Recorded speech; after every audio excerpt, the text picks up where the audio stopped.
Hey, Burak, welcome to the show. How are you? I'm great. Thank you for having me. How is Miami these days? Sunny, getting warmer and more humid, but I can't complain. The palm Nice. You like beaches. it over there? Yeah. It's been 5 years so far. It's very different after Okay. China and Hong Kong, so I can't complain. Okay. Probably is the right place to run a logistic company, right? Recently, anywhere, it's a good thing after COVID changed our lives. Yeah. Obviously, we have operational strategic locations like, we have two offices and warehouses in China. We have a distribution center in Los Angeles and New Jersey. And, we have also a team in Europe. So I think it really depends on the market.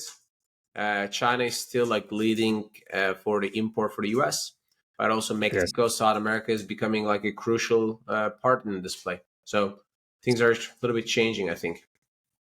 And how things are changing, you see in terms of the Red Sea situation, is it affecting global e-commerce or is it affecting shipment routes? Absolutely. I mean, the May prices are increasing almost $1,500 to $2,000 per container, and Yeah. with especially with the Amazon increasing fees, people are have tinier margins. Last 1 year, even this year, like it's getting worse. So, Hmm. anything adds up. Raw material increase, freight prices increase, or maybe people need to use a 3PL in order to keep like a buffer stock.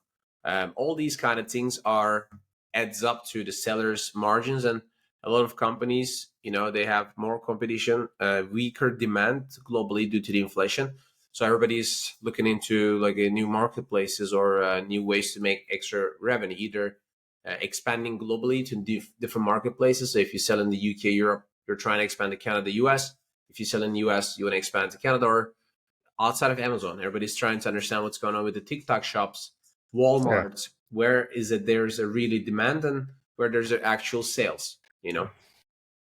Yes. So if you need to analyze the increased costs, maybe compared to maybe 18 months ago, right? What are your thoughts in terms of the like percentage wise for any? It's actually a really great question. Recently, PPC plus FBA fees are roughly 43 to 45% of the total sales amount. So it's really Hmm. huge. Last year, it was more about 32 to 35. And very interesting, 2021, 2022, 2020, 2021, it was 19 to 22 cents. So you're looking at pretty much doubling the cost of Wow. selling. Yes, and there are real numbers. I was creating a presentation the other day. But you know what's interesting? 2020, Amazon was losing $2.5 billion annually.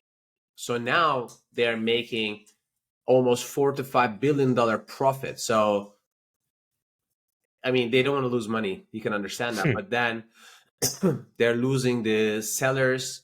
They're removing a lot of listings. They're doing a big cleanup. But I don't know how it's going to end up because basically one day you wake up and you have a business, but then your business has a huge damage. So a lot of Yeah. sellers are really worried about it, and they're even talking to Amazon about this. But Amazon actually increased some of the fees. Now they even took it back. They're like, okay, we're not going to increase this cost because they got so much actually reaction from the sellers. Yes. So Amazon obviously increased their commission, but also increased the cost of advertising. I mean, CPCs are Oh very yeah, expensive, CPT right? is crazy increase.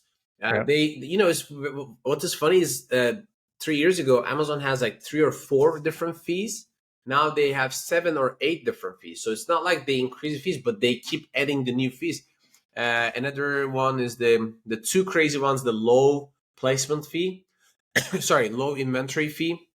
So if you don't keep enough inventory in the Amazon FBA between 30 to 90 days, then Amazon is charging you for the average sales of that 3 months, which you don't keep in inventory. Actually, it's crazy. And the Yeah. second thing is the FC transfer. So it's like a placement fee.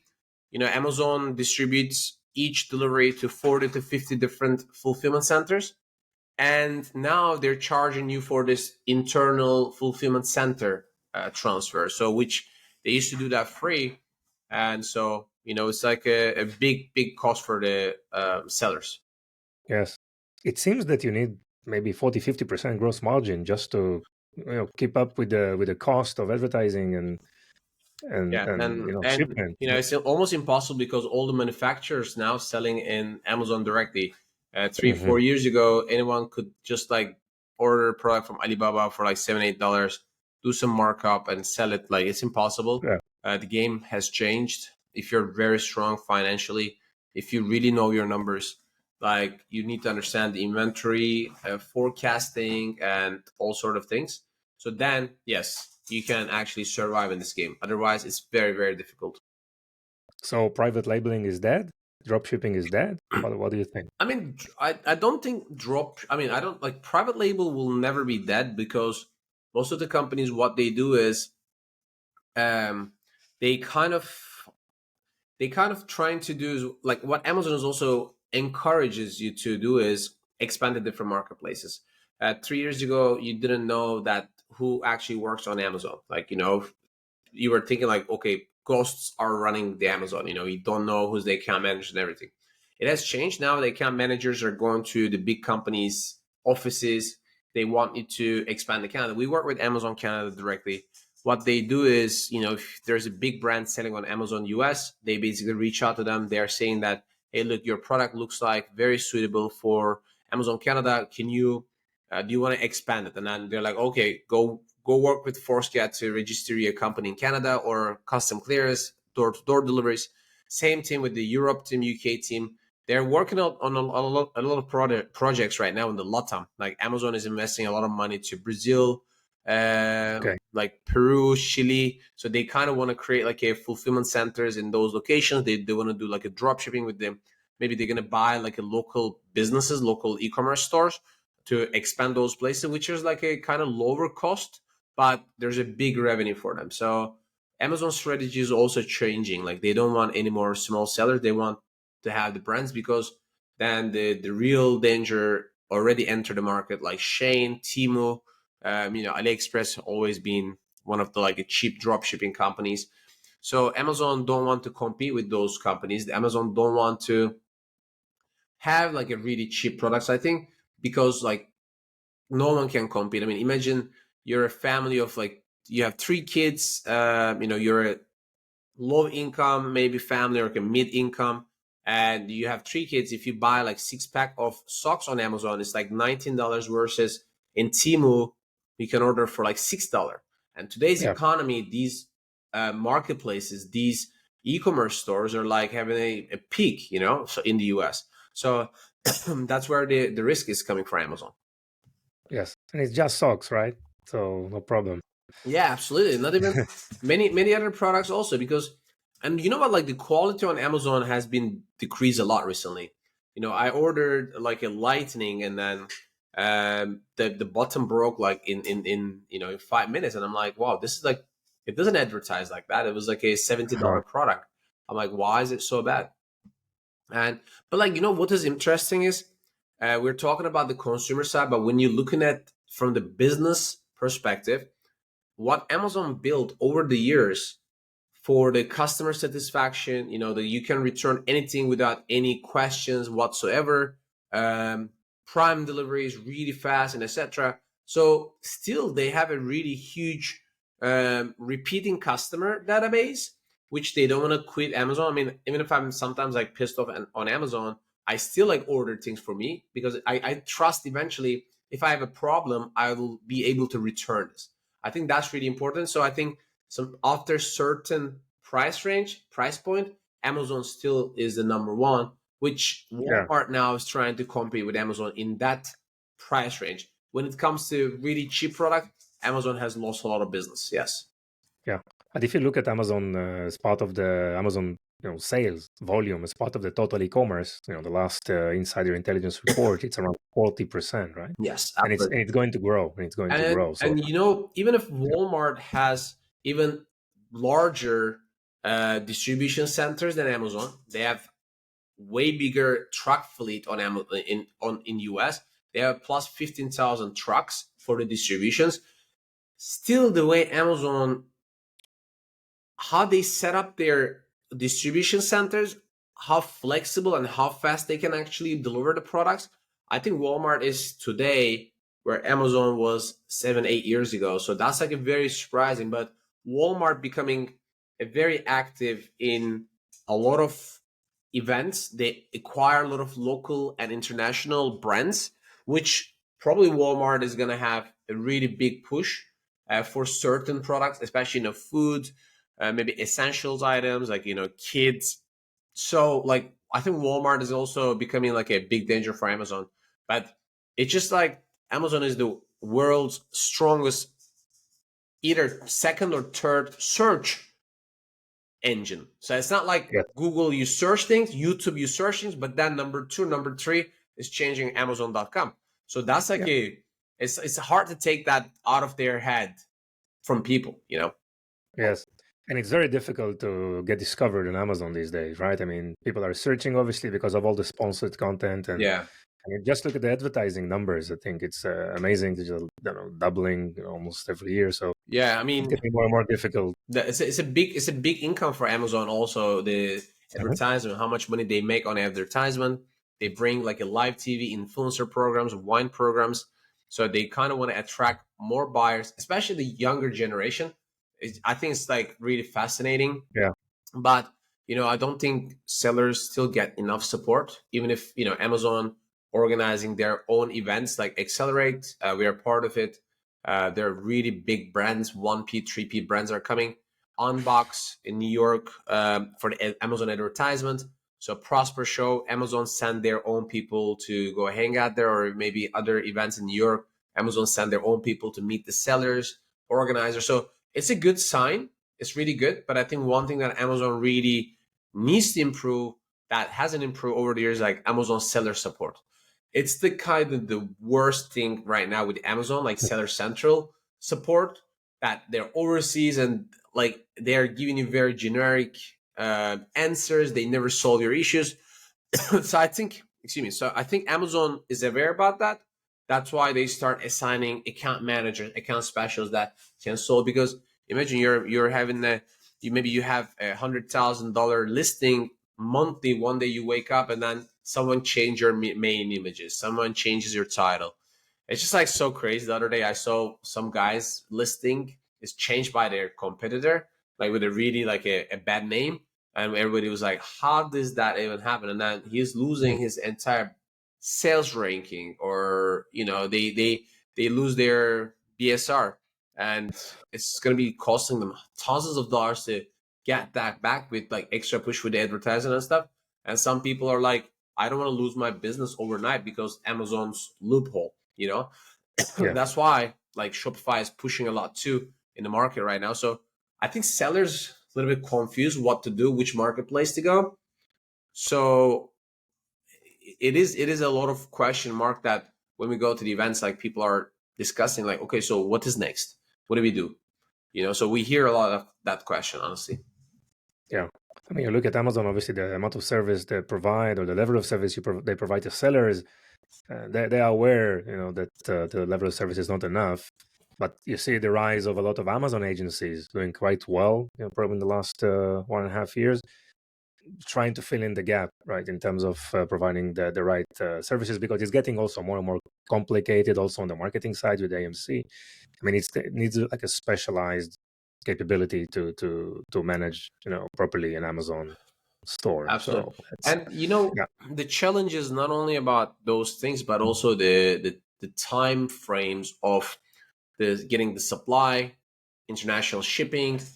Recently, we hear a lot of complaints that Amazon fulfillment center checking times. I mean, we are an Amazon partner carrier. We deliver to Amazon directly, and waiting times are very long in the fulfillment centers. Amazon lay off a lot of people last year, so the sellers turnaround time when they sell the product, it's just like way longer right now. 3 years ago, you could order a product, you ship it, deliver, you sell it, you get your money in 90 days, 100 days.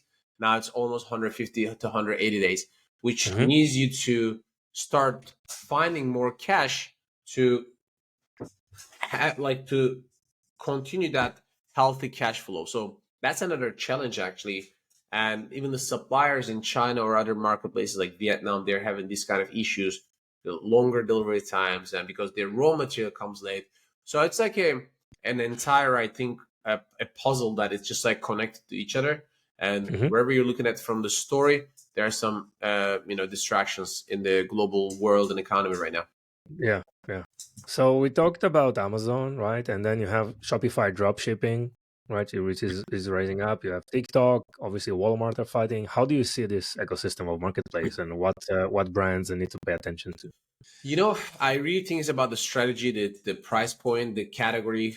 We see a lot of like industrial reports actually, where which category Amazon is better at, like where Shane and Timu. But definitely, there's one actually loophole when these really cheap e-commerce dropshipping companies are sending products to US. US custom has the rule of if you're importing a product less than $800, you don't pay tax and duties. So that's like this is a huge advantage, but it's not very fair advantage in my opinion Hmm. for companies who import containers or worth of bigger products to the United States and then pay the tax and duties. Maybe some of the like kids items they have 30% almost duty and tax in the US. So imagine you're importing 10,000 worth of product, you have 3,000 extra cost versus those smaller companies, they have 10,000 worth of product, they split the shipment to 12, so their each invoice is below $800, they don't pay this. So there are like a lot of things that could be avoided or it could be done different way by the sellers or like in different marketplaces as a strategy.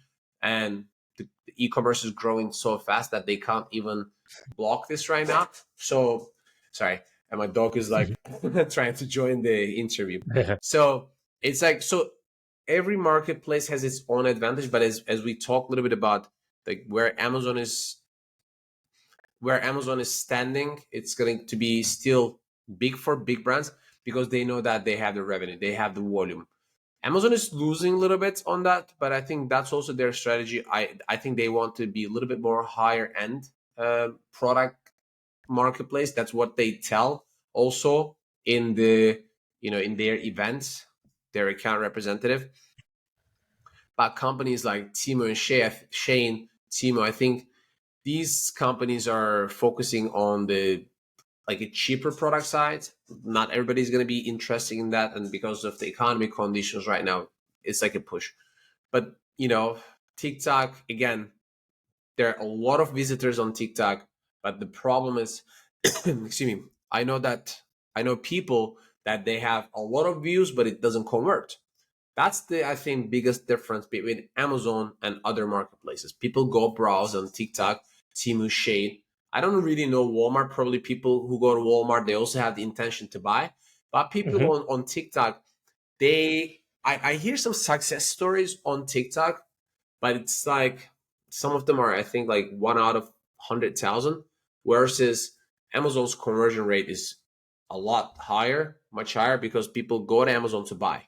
Like To people buy, yeah. don't go to buy like watch things, and maybe they do right now, but their intention is actually go to shopping. And the mobile uh, application purchasing rate is almost 80% to 20% to the desktop. So everybody's on the phone. They know that they order. They know that it's delivered fast.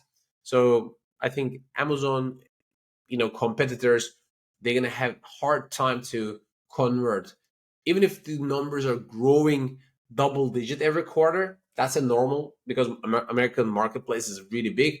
But when you're looking at the total sales, you mentioned about the 40%. It will never, I think, like other places like a Temu, TikTok, they will not come to like 10% versus Amazon is going to 10% because Amazon Hmm. also observes this and see this. So it is challenging for Amazon definitely with the fees and everything, but then it's so crazy. 3 years ago, if you kind of want to do drop shipping from Amazon, they would pretty much block, like they would shut down your business. Now they're encouraging sellers to use their Amazon fulfillment centers to do drop shipping for the other like Shopify, and so they're like, hey, let us handle your logistics. So they're becoming a logistic expert. They're becoming a Yeah. supply chain expert. And in 2023, in the opening of Accelerate, the main screen had one word: supply chain. So it shows how important for Amazon actually to be focused on this part and do as much possible for the buyers and for the sellers to connect them. I think they have the ability, but it's just like growing so fast that it's not so easy for them to do that in one day. Yeah. So, Borak, tell us about ForceGate. I know you're doing a lot of things in terms of services, but also technology that you deploy. Yes. So, share more information about ForceGate. It's very, very interesting. People don't know me. My background is I'm originally from Turkey. I lived in China 8 years, and in 2011 to 2020, almost right before COVID, I moved out. I moved to US to bring the business. Back then, we were like smaller company. Now we were the first one actually launched digital freight forwarder in the Amazon space. Obviously, there are like much bigger companies like Flexport is one of the first ones, etc. So that's our background of having the platform, like a logistic tracking, giving the full visibility to the sellers. It's really important to see when the shipment is going to be delivered to Amazon fulfillment centers. So we were the only company first start doing that in the Amazon space, and we became Amazon partner. We are the only one actually exhibit on the Accelerate event as a supply chain company outside of Amazon Freight Services and Amazon Global Logistics distribution centers. And what we're trying to focus is to give a full visibility and control on the supply chain all the way from purchasing side to until you sell it, reimburse, or if the product is success sold, we give you all the transit times, we give you fulfillment check in times, the metrics is the idea is working with big companies. They have purchasing offices in Asia, they maybe decision making office in Israel or in the US. So there are a lot of like a different part in the business that we are connecting, especially everybody's working remote now in the e-commerce teams. So we are giving them a full visibility and control on the international logistics fulfillment. Our software is integrated with all the carriers, all the warehousing services, and also Amazon Seller Central. We are the first company did that because we want to really see the sales history so we can start giving recommendations to companies about the auto replenishment, not only from the buffer stock that they have in the US or UK, let's say, or Canada, but all the way from China or Vietnam, Mexico, wherever is your supplier from. So the lead times are very important because everything is really connected with your cash flow. And when you make a mistake or you forgot to order one of the SKUs or you overstock, means that you have too much cash tied up. If you Yeah. run out of inventory, it's very expensive to re-rank, especially on Amazon.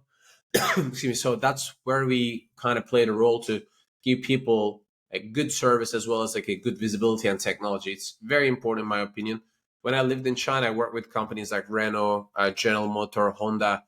The biggest complaint they had, okay, you have a great sourcing ability, but we need to see when the shipment is arriving, because every time I tell them, oh, the shipment's arriving in 25 days, something happened, especially now with the Panama Channel.